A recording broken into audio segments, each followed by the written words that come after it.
to Suits and Sneakers, a series featuring sage advice and candid conversations with seasoned leaders from diverse backgrounds and styles. I'm your host, Carrie Tuttle. With my guests, we deep dive into the areas of team engagement, motivation, and effective performance management. Get ready to be inspired and transform your approach to leadership. Please like, subscribe, or follow to be notified when episodes are released. Let's get started. My guest today is Courtney Johnston-Naumann, fractional chief marketing officer, brand strategist, and marketing leader with deep experience helping organizations clarify their message, strengthen their market position, and connect business growth with authentic brand purpose. Drawing on a broad background across brand leadership, digital strategy, customer experience, and entrepreneurial growth, she has worked with organizations like CashCo Financial, Service Credit Union, and Edmonton Economic Development. And her work is grounded in the belief that marketing is most effective when it's human-centered, strategically aligned, and built around trust rather than noise. Now, as founder of Weave Strategy, Courtney partners with organizations to bring focus, momentum, and meaning to their marketing. She's known for blending strategic vision with execution, helping teams move from scattered efforts to cohesive, purpose-driven growth. And when she's not working on marketing strategy, you'll find her at the hockey rink.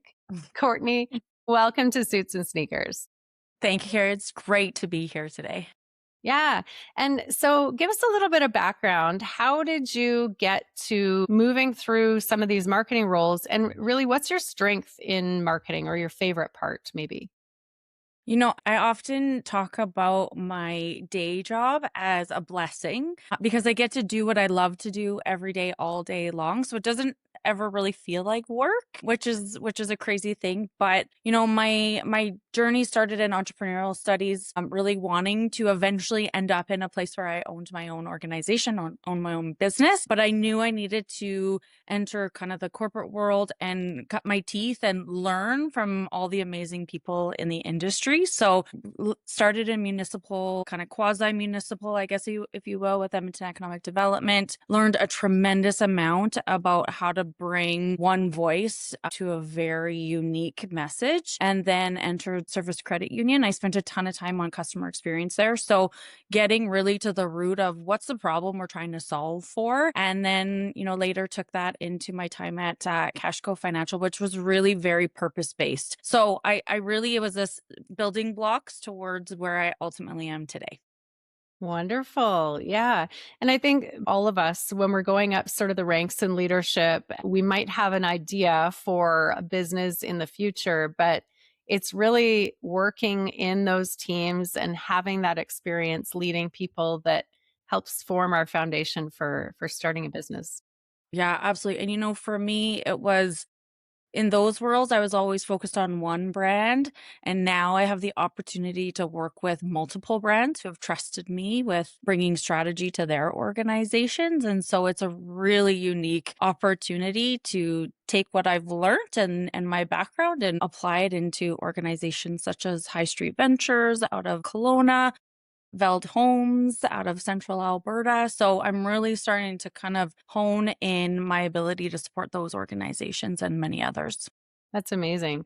And marketing, it's interesting because people who are in marketing understand how it works and how it's a little bit of a sort of an art form and a science, I would say. And so how did you work with your teams to measure whether or not what you were doing was effective and kind of moving the needle? How did you do that? We always started with intention. So what is the purpose or the intention of the work we were trying to do? Because art and science, I talk about the head and the heart. And so for me, that's a lot of what marketing is living in, and my team would laugh at me because I'm like, today we're doing math. There's a lot of math in marketing.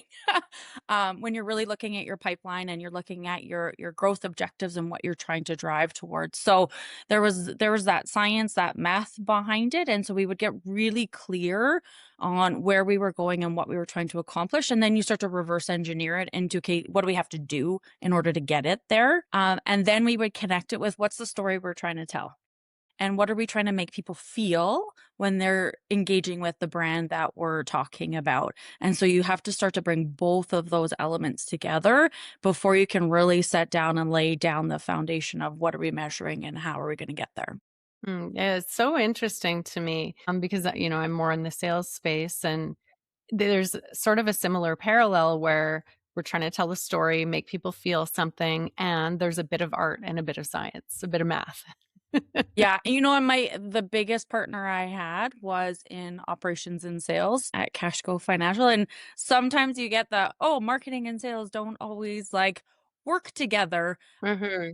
And, my partner at CashCo, him and I, we spent days trying to make sure what we were trying to accomplish was shared versus one or the other, because ultimately it was how successful was the organization going to be, not how successful am I going to be or my department and how successful they're going to be. So we really worked hard on that relationship. And I think that's one of my kind of superpowers, was trying to figure out how to blend the business with marketing. And, I often tell the story with our CEO. He's like, well, it's like pinning jello to the wall, like with marketing. It's like, we're just doing stuff. And I'm like, no.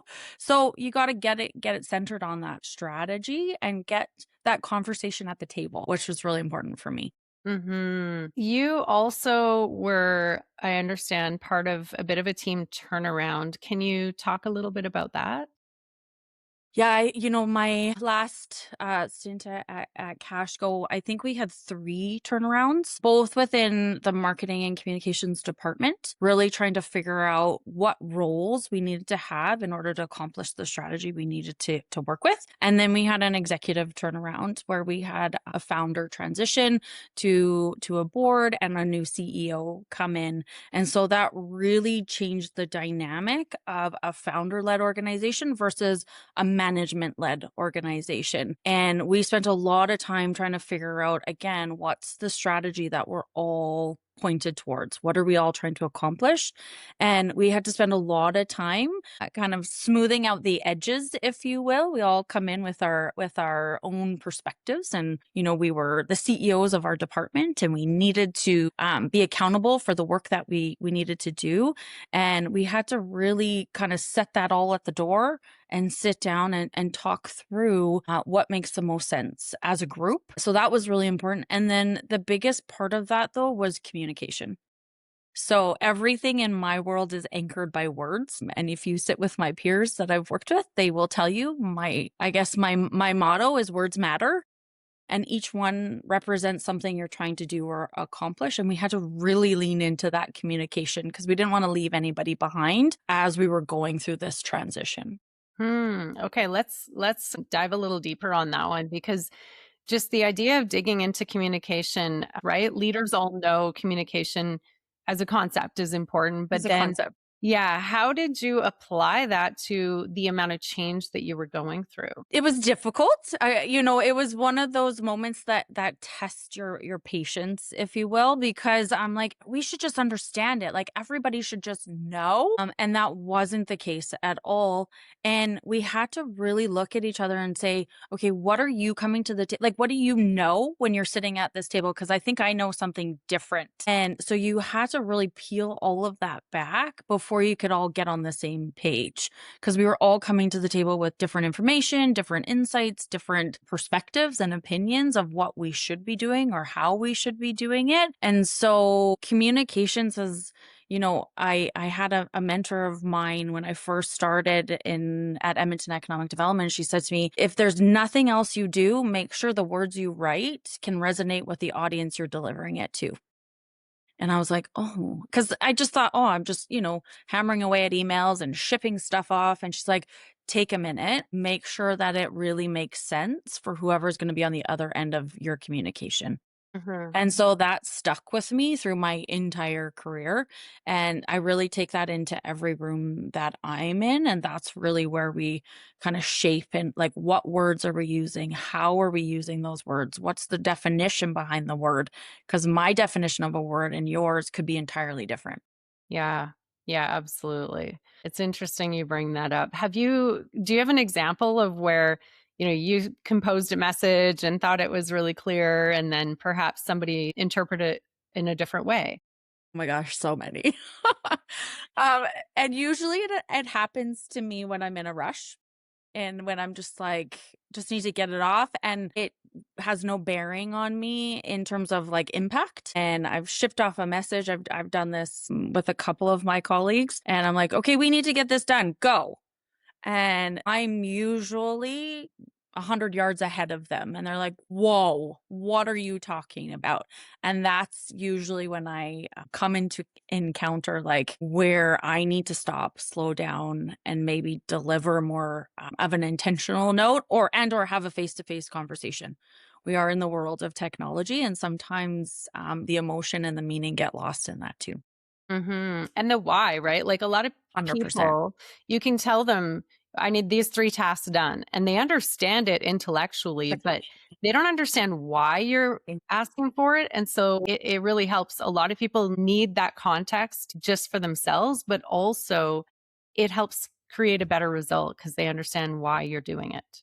Absolutely, absolutely, and, like, for me, I pride myself on being a good communicator, but, I mean, we're also only human, so even when we think we shared something, maybe it didn't land for the audience or the recipient, so getting called out on it is always a fun exercise, but one that I so embrace. I'm like, "Tell me when I miss it for you, because if I do, then I can correct it, no problem." Mm. You mentioned having a mentor. Have you also provided mentorship to others?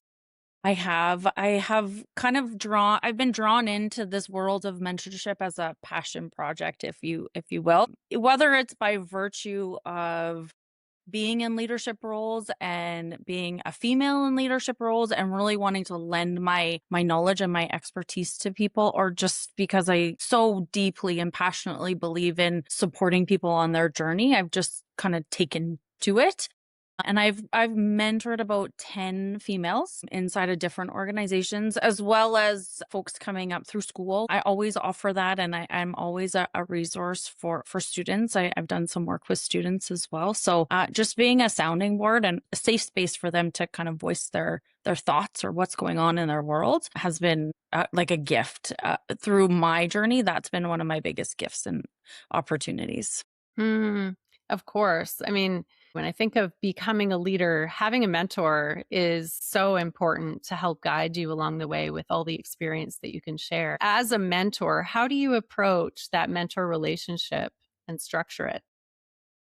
Mentorship for me always means, I feel like it means something different. Again, you go back to, what does the word mean?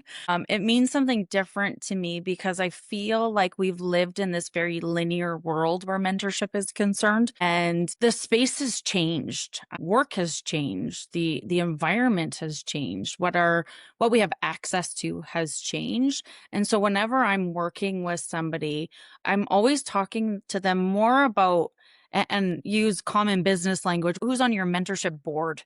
Who are the people, whether you're connecting to folks that live in your space and maybe their peers, there's going to be more senior people that you're going to want to tap into and get their experience. There's going to be experts in certain areas that you're wanting to learn more about. There's going to be people younger than you that you're going to want to tap into to learn and understand, what they're going through or what they might have access to. My daughter is one of the mentors on my board because sometimes I get disconnected from the world and I'm like, what's happening in your space? Teach me. I want to know. So I always encourage the people that I'm working with is to find a group of people that can work with you, because you're going to have different questions and different problems you're faced with that not one person can answer for you. And so what makes up your mentorship board, if you will? I love that concept and so true. I mean, that's kind of the vision of this podcast as well, is to provide lots of different perspectives that people can draw on, and then you pull out what works for you, because we individually are the ones who have to implement or execute, as you like to say.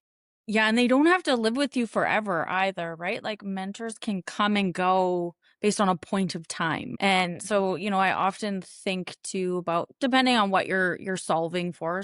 Some people need, a constant, which is absolutely okay, but some people need 15-minute mentorship.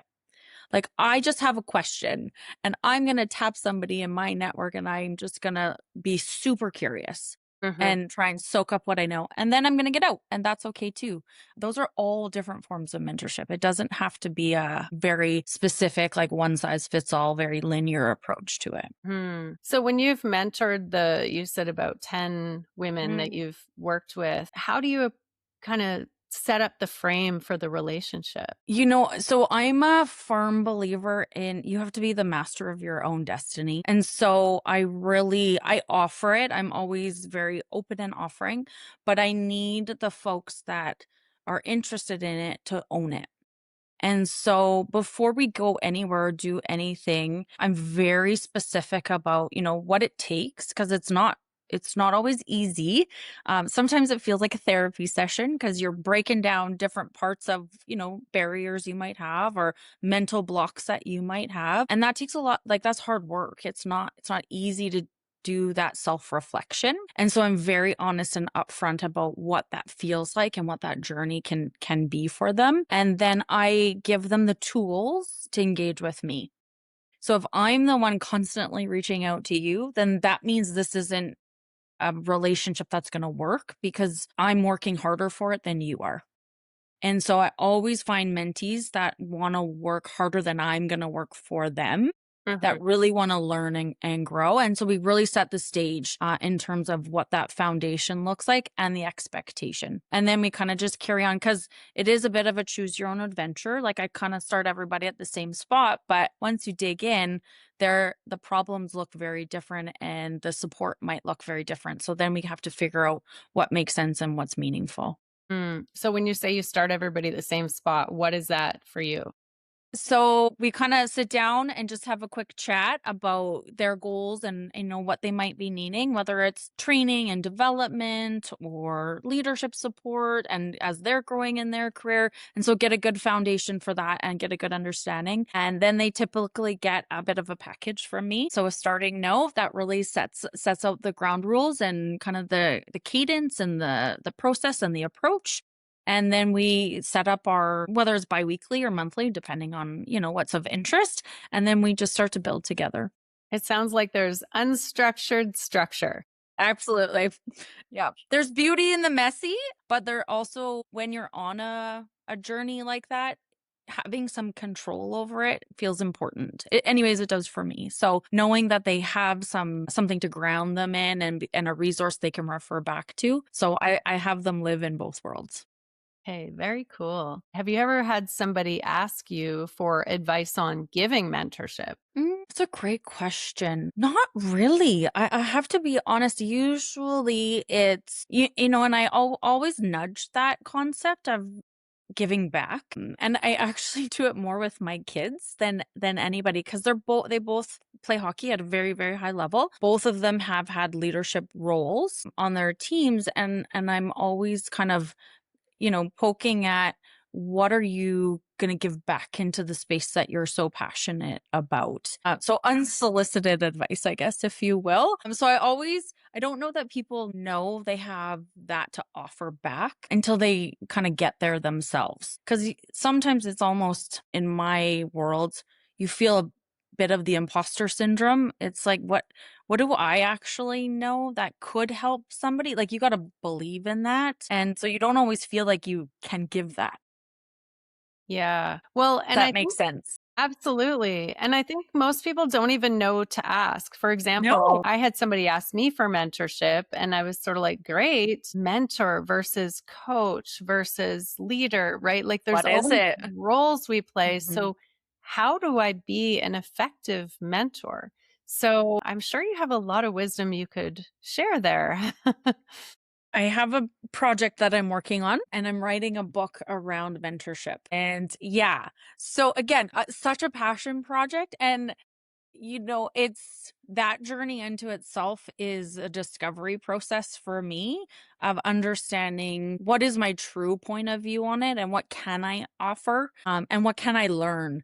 And so as much as I'm trying to, offer up my experience and my learnings and some structure that has worked for me, I'm also pressure testing it for myself. Like, does it work? Does this make sense? Do these theories even land for somebody? And they've got to be so practical because I feel like mentorship is such a personal thing and it's very emotional. And we don't always use those kinds of words in business. We like to, be very practical and use logical terms. And I don't think that that lives in this space. Mm. Well, and you mentioned the idea of like giving back. From your perspective, what do mentors gain from giving their time? I can speak for myself. And I think why I've been so connected to it is the one, you get information.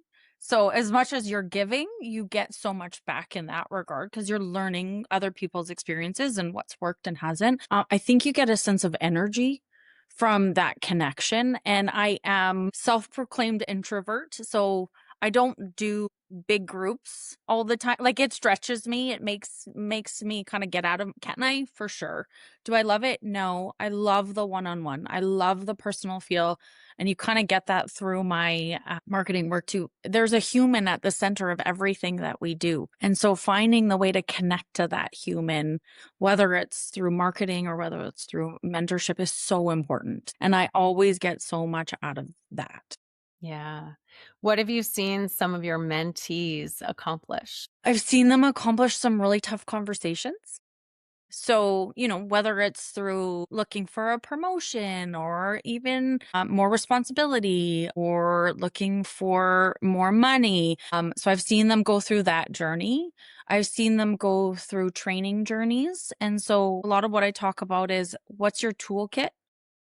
We all have a thing we're really great at. That's kind of the hammer in your toolkit, but you need to complement it with other things that you can take outside of just the role you're in today that can be transferable. So I've seen them build their toolkits, which is really exciting for me. And I've seen them push themselves into other organizations. And, I live by two philosophies. If you're on my team, I will train you to take my job because at some point that's going to happen and that's okay. Or I'm going to give you what you need to go find the one that you want because we're all kind of looking in that direction. And so I've seen people move on to bigger and brighter futures for themselves.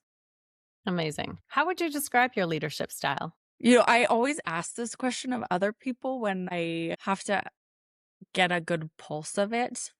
I've been challenged a couple times on my leadership style because I trust with open arms. Like it's kind of almost blind faith to some degree because I feel like everybody comes to the table with a level of expertise and knowledge that you got to trust in their abilities to do the work.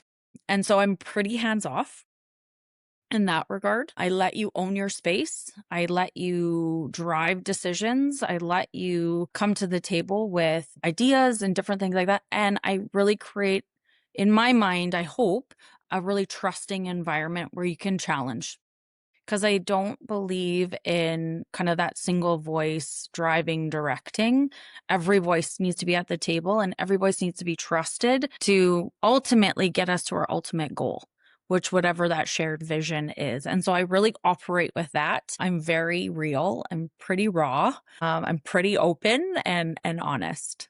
Okay, that's great. It's great to hear all of those qualities. Yeah. You said that in some cases you've been challenged in that.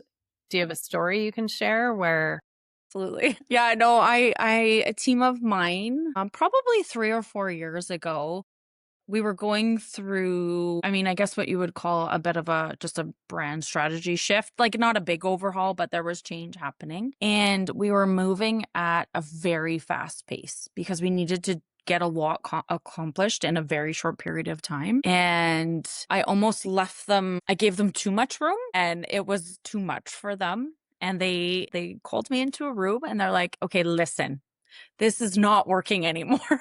Like, we need you. We need you more present. We need you available. We need you connecting into our work. Because that's the tricky thing when you're in a leadership role. You're living in two, maybe three worlds.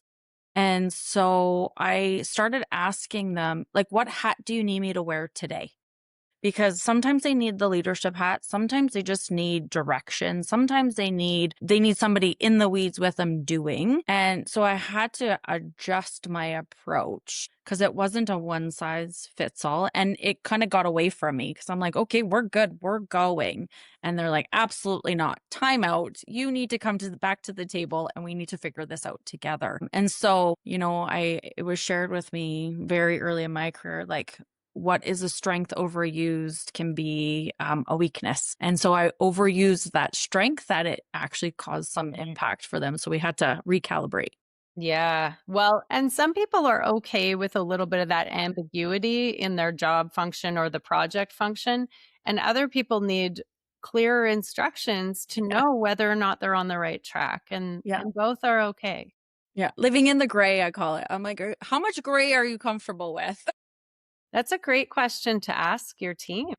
Yeah. I would ask that, and I ask that in when I'm doing any hiring or anything like that. Like, what's your ambiguity gray? Same thing, right? But I always ask that, like, how comfortable are you? Because I can live in ambiguity just based on my experience, but not every role can. Yeah, for sure. So maybe it links off of that, but what advice would you give to your younger self stepping into leadership for the first time? This is such a good question. I think, and I live in threes. If you know me, you know that. So I kind of operate in that space. One is always remain curious. I think the minute you stop learning, you're in so much trouble, and you can't rest on just the knowledge you have today. You've got to keep searching, keep looking, keep growing. I think the other one is trust in the people around you and create some trust and have those relationships. I think it's really important. And I think the last one always is be kind to yourself, because we're all just human and we're all just learning together and we're all just figuring it out. And you don't have to have all the answers in the moment, and just be easy on yourself. There's a lot. Yeah. Oh, that's great advice. Thank you for that. Welcome. What is one of your proudest accomplishments? Well, I mean, it goes without saying, I have a family around me that gives me all the strength that I need, and they carry me through. I have two kids, an amazing husband, and without them, like, it doesn't work. Nothing would work in my world. And, even through all of the accomplishments I've had in my career, I always come back to family. That is my single source of strength and truth. So that's who I am. Awesome. So, Courtney, where do you find inspiration? Hmm. I find for me, whenever I get stuck or whenever I feel like I'm in a bit of a rinse and repeat space, stories are one of my biggest inspirations. I read. I have a million books around me all the time. I think there's power in those words. So storytelling is a huge part of my inspiration. And I have the absolute blessing and fortune to travel a whole lot. And so for me, it's the cultures that you get exposed to that you don't always get exposed to every day, and the experiences you can gather from that. So my travels have taught me patience, and they've taught me perspective, and they've taught me creativity, because that's where you can draw so many different things from places that you wouldn't always get exposed to every day. Do you have a favorite? What's your favorite destination or place that you've learned from? Well, there's in the quiet moments, my dad and I took a trip to Nepal. We were in Kathmandu, and we were at the highest point we could possibly get to without hiking to base camp. And we had our door open in our hotel, and the clouds started coming in, and you could see Mount Everest. And that was, one of those moments that sit with you forever. And then most recently with our kids, we spent some time traveling through Europe. With my daughter's graduation, we were in Greece, and it was just the vibrancy and the colors and the food and the life and the music that just brought so much energy to my spirit and my life. And I draw on those two in kind of the quiet and in the crazy, and I love them both. Yeah, travel is so great for So perspective. good. Yeah. Who are some leadership experts you follow? I follow Brene Brown. And it's funny because with my team, every Christmas when her books come out, they all get it because I just think, and her philosophy on clear is kind is a huge anchor in Weave strategy and the way that I approach business. And so that always is one. And then, I don't know if there's any one other one I would name out as kind of core to who I am, but I mean, I read and continue to explore so many different avenues and areas of inspiration. Yeah, wonderful. Well, we will share your contact info on, I think Thank you you. had your LinkedIn. So we will share that if people want to get in touch with you. Thank you so much for being here and for sharing everything you did, especially about mentorship. Those are some amazing perspectives and tips. Fantastic. Thank you for this opportunity. It was absolutely amazing. And for the listeners, wherever you lead, lead with engagement. Thank you for being here. We're glad you joined us for Suits and Sneakers. If you want to be an expert guest, look for the link in the show notes. Don't forget to follow or subscribe to be notified of future episodes.